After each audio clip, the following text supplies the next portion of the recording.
Hello! Today I'm going to show you how to make these super cute little crochet 4-leaf clovers. These are perfect for adding small details to larger projects, sewing them on, or they can be turned into keychains or used for whatever you want, but they are so easy to make and they take like less than 5 minutes to do.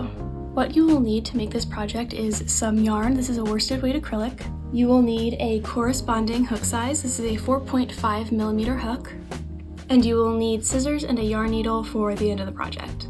Rather than a magic circle to start, we're going to make a slip stitch, however you prefer to make them.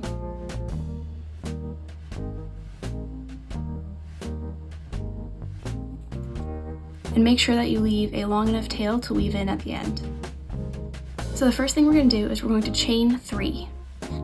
1, 2, and 3. This very first chain is what we're going to work all of our stitches into, and we're going to start with a double crochet. So yarn over, insert your hook into the very first chain, yarn over and pull up a loop so you have 3 on your hook. You're going to yarn over and pull through the first 2 loops on your hook, yarn over and pull through the next 2. That's 1 double crochet done. Now we're going to make a second double crochet. So yarn over, insert your hook and pull up a loop, yarn over, pull through the first 2, yarn over, pull through the next 2. To finish the very first leaf of the clover, we're going to chain 2, 1, 2, and we're going to make a slip stitch into this first chain space that we just worked all these other stitches into.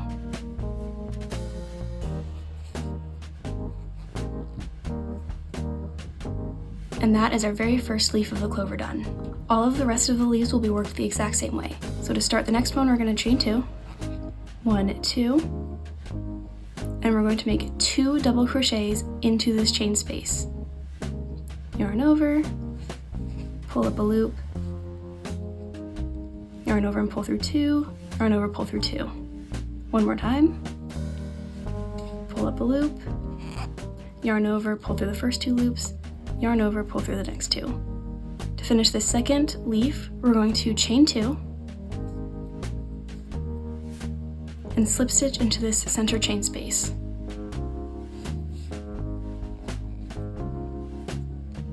And that's our second leaf done. So we're going to do that 2 more times. So start by chaining 2, 1 and 2, and work 2 double crochets into the center.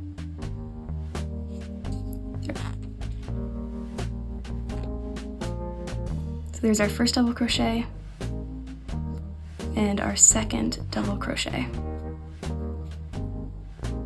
Next, chain 2 and slip stitch into the center.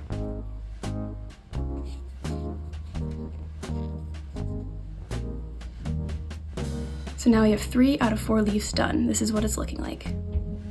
For the final leaf, start by chaining 2, 1 and 2, make 2 double crochets. There's 1 double crochet and a second one. And finally, chain 2 and slip stitch into the center.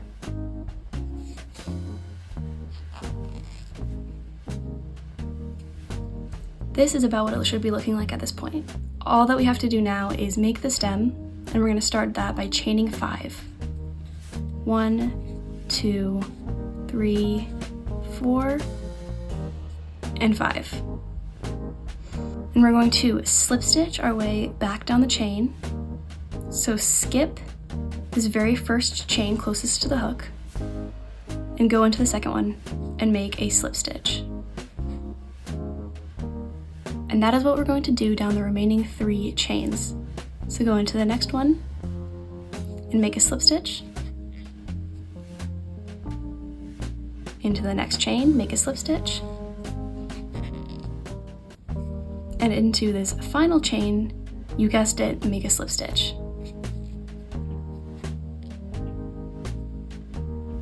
And the last thing we need to do is make another slip stitch into the center of the ring to connect the stem to the rest of the project.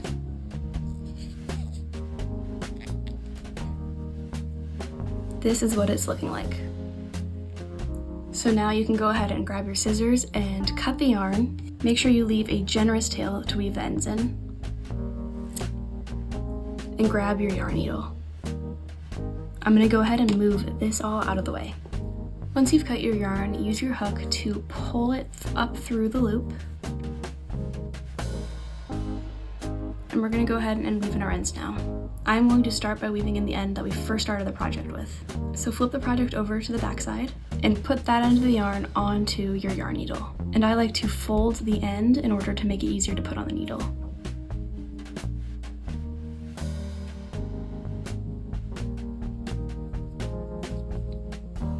Once you have your needle threaded, we're going to work our way underneath all of these stitches, going in the same direction that the yarn is coming out of. So for me, that is going left. So just find the first loop and start threading your needle underneath as many loops as you can.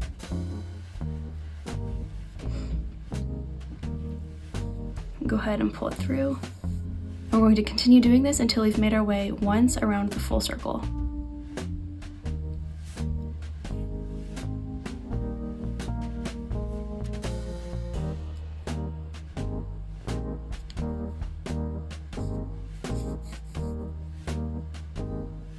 Now that I've made my way once around the circle, I'm going to pull the yarn just to close up the loop a little bit. And we're going to go back in the opposite direction. So start by skipping this very first loop that it's coming out of right here, going over it and under the next loops. And we're going to go all the way back around.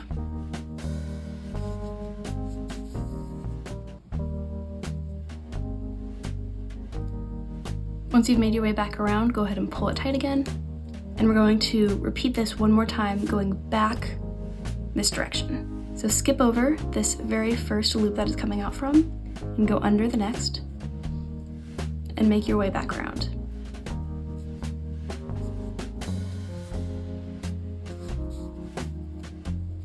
Now that I've made my way around 3 times, switching directions between them, I am going to go ahead and cut this end. You are free to go around another time if you feel it would be more secure, but I don't think it's necessary. But I'm going to cut it nice and short.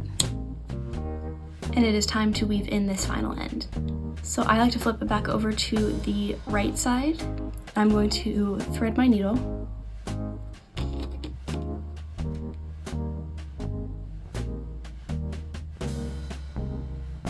And this might be a little bit hard to see, but I am going to thread the needle through the front to the back, through the very first stitch that we made. Make sure not to catch the stem of the flower and flip it to the back. Now we're going to repeat what we did with the other yarn tail, but I'm going to start by going the opposite direction that I started with the other time. So I will be going this way. So go ahead and find your first loop and go under.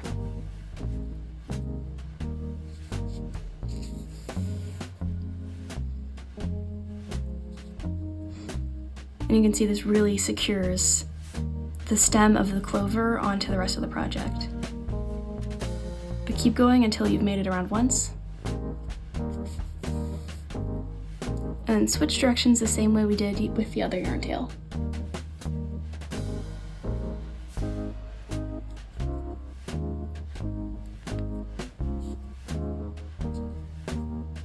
Once you've come back around, go ahead and pull the yarn tight. And I'm going to go ahead and cut it now. I don't feel it's necessary with this yarn tail to go back around a 3rd time, but you can if you so choose.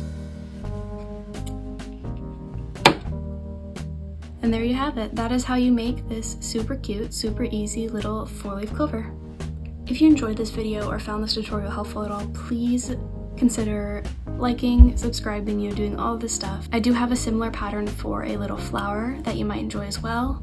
But yeah, thank you so much for watching and have a great day.